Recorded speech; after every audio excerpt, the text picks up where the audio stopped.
What if something you've been doing the same way for decades, something as private and personal as touching your own body, was quietly working against you? Most men don't stop to think about it. They carry the same patterns from youth right into later life, believing that if it worked before, it should work now. But the truth is, after 60, your body changes in ways you may never have been told about. And if you don't change with it, what once felt effortless and satisfying can gradually become frustrating, uncomfortable, or even harmful. This isn't about losing your masculinity, and it's not about telling you to stop doing something you enjoy. It's about understanding the new language your body speaks as you age, and learning how to listen to it so that pleasure stays not only possible, but safe, satisfying, and deeply connected to your overall health. With age, the conversation between your mind and your body shifts. Hormones that once drove your desire with very little effort, most notably testosterone, slowly begin to decline. This doesn't mean desire disappears. It often means it arrives less often or under different circumstances. You might find that arousal doesn't come on suddenly, but rather builds gradually. Blood flow changes too. The tiny vessels that nourish and stiffen the tissue in your penis can lose some of their elasticity, so the process of getting firm might take longer or require more focus. Your nervous system also adjusts over time. Those fast electric signals that used to fire instantly from your skin to your brain can become quieter. Touch might feel muted, or require a longer warm-up before your mind truly registers pleasure. All of these changes are natural, and yet many men interpret them as signs of failure. They push harder, grip tighter, rush more, and in doing so, they unknowingly work against their own biology. One of the most common habits that trips men up in later life is holding on to the same grip strength they've always used. In youth, a firm hold might have been comfortable, even necessary to build momentum. But after 60, the skin of the penis tends to become thinner and more delicate. A grip that once felt good may now bruise tiny blood vessels or blunt the very nerve endings that you want to keep sensitive. Loosening your hold is not about taking away stimulation. It's about allowing your body to respond without fighting against pressure. A lighter touch gives your nerves room to breathe and your circulation the freedom to flow, leading to more authentic and sustainable sensation. Another stumbling block is the pace. When nerve responses slow with age, going fast right away can overload the system, creating a strange sense of disconnection where the brain isn't fully keeping up with what's happening. This is why slowing down isn't just about making the moment last. It's about letting your brain and body sync up again. Gentle, steady, unhurried movement allows each sensation to be noticed and appreciated, rather than blurred together. Think of it like tuning into a favorite piece of music. When it's played too fast, the beauty gets lost. When it's slowed just enough, every note has a chance to resonate. Skipping lubrication is another oversight that's more common than you'd expect. Many men still believe lubricant is only for couples or for people dealing with medical dryness. The truth is that natural moisture decreases with lower testosterone, and when the skin is thinner, dry friction can quickly turn from pleasant to irritating. Introducing a gentle, unscented, water-based lubricant early, not halfway through, changes the entire experience. It prepares the skin, reduces unnecessary friction, and signals to your body that this is a moment of comfort and care, not stress or abrasion. Then there's the fixation on climax as the measure of success. In your 20s, finishing might have been the unquestioned goal, but as you age, your body often works in waves. You may feel aroused, then calm, then aroused again. Forcing yourself toward a finish line when your body isn't ready can backfire, triggering stress hormones that actually suppress pleasure. Letting the experience unfold naturally without the stopwatch running can turn what might feel like a struggle into a much more satisfying, connected moment. The truth is, pleasure doesn't always need an exclamation point to be complete. And perhaps most importantly, many men lose touch, literally and figuratively, with the signals their body is sending. After decades of repeating the same pattern, it's easy to go on autopilot. But in later life, self-touch becomes less about hitting the same beats and more about responding to the moment. If something feels dull, shift your touch. If something feels uncomfortable, stop. If something feels unexpectedly good, stay with it. The goal is no longer performance, it's connection. Comfort is the foundation of any pleasurable experience, especially in this stage of life. Choosing your moment with intention is the first step. Set aside at least 15 to 20 minutes when you know you won't be interrupted, when you're not in a rush, and when your mind is relatively clear of obligations. This is not a hurried pit stop, it's a personal appointment with your own well-being. The environment you create will speak directly to your nervous system. Dim lighting can signal your brain to let go of alertness. Gentle background music or the quiet hum of a fan can help anchor your focus inward. Even the temperature of the room matters. Cold air can tense muscles and distract from sensation, while a comfortably warm space allows your body to relax into the moment. Before you even begin touching yourself, focus on your breathing. Taking 5 slow, deliberate breaths, inhale deeply through the nose, exhale softly through the mouth, sends a signal to your body that you are safe, present, and unhurried. This is not just relaxation for its own sake. Deep breathing enhances circulation, and better blood flow means better sensation. It also keeps your mind from racing, helping you stay in the present instead of jumping ahead to an outcome. As you breathe, notice any areas of tension, shoulders hunched, jaw tight, stomach clenched, and allow them to soften. When you're ready to begin, introduce lubrication early in the process, not as an afterthought. Spread it gently over the entire genital area, including the base, shaft, and even the surrounding skin. Let the warmth and moisture become part of the sensory experience right away. This small shift can make a profound difference in how your body perceives touch. What might have been slightly abrasive without lubricant becomes smooth, gliding, and far more pleasurable. It's a way of telling your body, I'm here to take care of you. Move slowly, resisting the temptation to head directly for the most sensitive areas. Think of this like a massage rather than a mechanical act. Explore the different textures of sensation, light pressure versus firmer touch, varying angles of the hand, changes in rhythm. The variety not only prevents overstimulation of one spot, but also awakens areas that may have been neglected for years. In many cases, men discover that parts of their body respond in new ways when approached with patience and curiosity. If you notice your arousal fading, don't treat it as a problem to fix. It's normal for excitement to rise and fall, and pushing through with urgency can undo the relaxation you've built. Sometimes a pause, closing your eyes, resting your hands, breathing deeply, allows the sensation to return naturally. This ebb and flow is part of the new rhythm your body follows. There's no rule that says pleasure has to be linear. You might even find that allowing these breaks leads to a richer, more layered experience than a straight dash toward climax. All the while, maintain an awareness of your posture. Many men sit forward on a hard chair, or slouch into a position that compresses pelvic nerves without realizing it. This can reduce both blood flow and sensation. Experiment with reclining on a soft surface with support behind your back, lying on your side with a pillow between your knees, or elevating your legs slightly. These adjustments can dramatically improve comfort and responsiveness. It's not about making the act more complicated. It's about removing physical barriers that work against your body's natural responses. Some men find that introducing simple tools like a warming sleeve or a soft textured aid can enhance sensation without the need for excessive force. These aren't gimmicks, they're support devices, much like reading glasses or a cushion for your lower back. They can help you maintain pleasure while protecting sensitive tissue from unnecessary stress. The key is to choose items designed for comfort and safety, avoiding anything that could irritate or cause injury. Throughout all of this, remember that your mindset is as important as your technique. Self-touch in later life isn't just about stimulation, it's a practice of connection. Let go of any lingering beliefs that it must look or end a certain way. If you feel satisfied before climax, let that be enough. If you become distracted, breathe yourself back into the moment. If you feel tension building, not the good kind but the anxious kind, pause and reset. This is your time to engage with your body on its current terms, not to relive the pace or pressure of your younger years. Many men underestimate how much their emotional state shapes the way their body responds. After 60, self-touch is less about chasing an old performance standard and more about cultivating a space where mind, body, and nervous system can work together without interference from stress or expectation. If your thoughts are clouded with worry, shame, or pressure, your body will reflect that in subtle but undeniable ways. Muscles tightening, blood flow restricted, sensations dulled. Shifting into a gentler mindset begins with permission.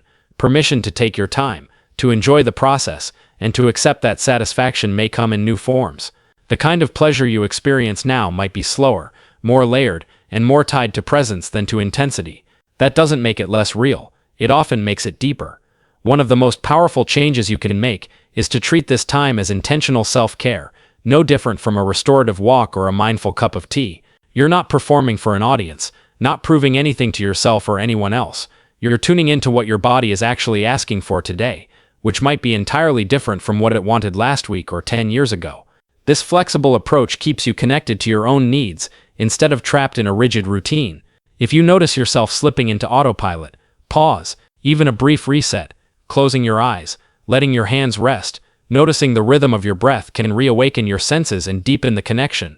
There's also value in exploring sensations you may have overlooked for decades. Gentle touch along the inner thighs, a warm compress applied to the lower abdomen before you begin, or light pressure at different points along the shaft can all awaken nerve pathways in fresh ways. As we age, some areas may lose sensitivity, while others become more responsive. Discovering these shifts can be both surprising and satisfying. The more variety you introduce, the less likely you are to overwork one spot, and the more likely you are to maintain sensitivity over time. It's equally important to understand the signals that suggest your body may need extra support. Persistent discomfort, whether it's a dull ache, a sharp sting, or a burning sensation, should not be ignored. If lubrication and gentler techniques don't resolve it, it may be a sign of inflammation, mild infection, or irritation that needs treatment. A sudden or marked decrease in sensation, especially in a concentrated area, can indicate nerve involvement, which is best addressed early. Consistent difficulty in getting or maintaining an erection, even in calm private conditions, might point to changes in blood flow or hormone levels. These are physical health matters, not reflections on your worth or masculinity, and they can often be improved with the right care. Emotional distress tied to self-touch is another sign that a conversation with a healthcare provider could help. If you notice that anxiety, shame, or frustration dominate your experiences, it's worth seeking guidance, not because you've done anything wrong, but because sexual well-being is inseparable from mental health. A trusted doctor can help you sort out whether the changes you're experiencing are within the range of healthy aging, or whether there's an underlying condition to address. You don't have to arrive with all the answers. Simply saying, "I've noticed changes in how my body responds, and I'm not sure if it's normal," is a perfectly valid way to open the discussion.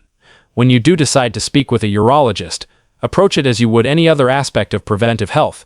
You wouldn't wait for severe vision problems before seeing an eye doctor, and you shouldn't wait for major sexual health concerns to see a specialist. A brief check-in can offer reassurance, practical adjustments, and if necessary, medical interventions that improve both safety and pleasure.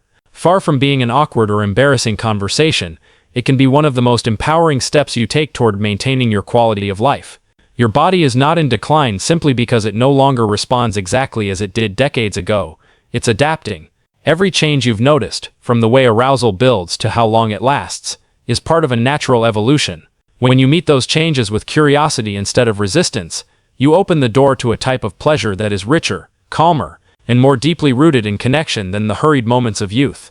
This is the time to release outdated definitions of success and embrace an approach that honors where you are now. It's about listening closely, responding gently, and trusting that satisfaction is not limited to a single outcome. By softening your grip, slowing your pace, and allowing space for pauses, you give your body permission to lead instead of forcing it to follow an old script. Consider the larger impact this has beyond the moment itself. The techniques and mindset you practice here influence your overall sexual health, circulation, nerve sensitivity, pelvic floor relaxation, all of which support longevity and well-being in other areas of life. When you take care of this aspect of your health with the same respect you give to diet, exercise, or sleep, you reinforce the idea that sexual wellness is not a luxury, it's an integral part of your physical and emotional vitality. In this way, self-touch becomes not only a source of pleasure, but also a regular practice in maintaining your body's resilience.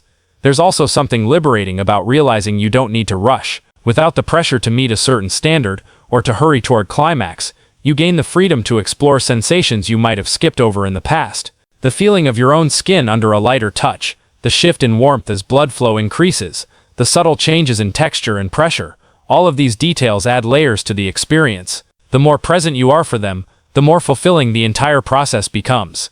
This is where pleasure transforms from a goal into a journey. And remember, your body is always communicating. It tells you when it's comfortable, when it's tense, when it's ready to move forward, and when it needs a break. Listening to these messages is a sign of respect for yourself. Ignoring them is like ignoring the signals your car gives before a breakdown. It only creates bigger problems later. The more attuned you become, the easier it is to adjust in the moment, avoiding strain and discomfort while maximizing the sensations that truly feel good. What's most important to take away is this: there is nothing broken about you. The changes you notice are not failures, they are invitations, inviting you to approach your body with new awareness, to care for it as it is today, and to discover pleasure that is no less real simply because it looks different than it once did.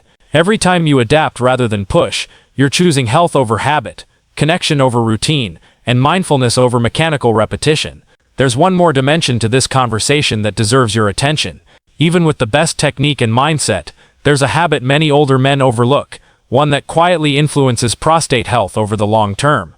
It's not something you'll necessarily feel today or tomorrow, but its effects build over time. In our next discussion, I'll explain exactly what that habit is, why it matters, and the practical steps you can take to protect not only your sexual wellness, but your overall health for years to come.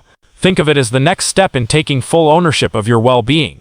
By staying informed and proactive, you're not just preserving pleasure, you're investing in a future where intimacy and vitality remain a natural part of your life.